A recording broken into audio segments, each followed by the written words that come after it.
Time shifting. Suppose I'm having a signal.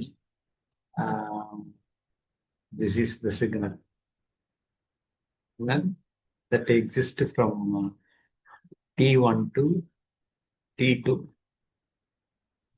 x of t minus t, t seconds.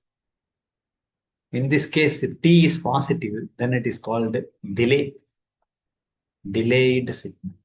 If t is positive, x of t minus of minus t, that is equal to x of t plus t, that is t is negative. If t is negative, in that case it is advanced.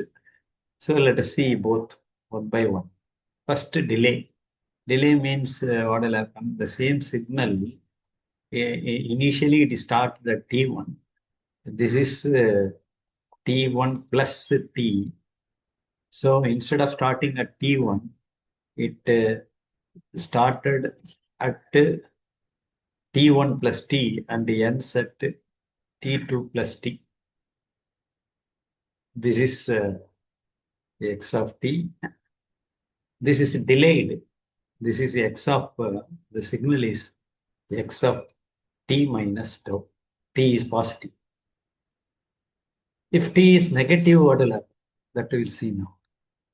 T is negative means you will get x of t plus t. So in that case, initially it started at T1, ends at T2. Now the signal is advanced. This is T1 minus t. This is T2 minus t. So it starts earlier and ends earlier. This is called advanced signal. That is x of, this is x of t plus t. Signal is advanced. So this is called time shifting. Time shifting. This is one of the basic operations on signal.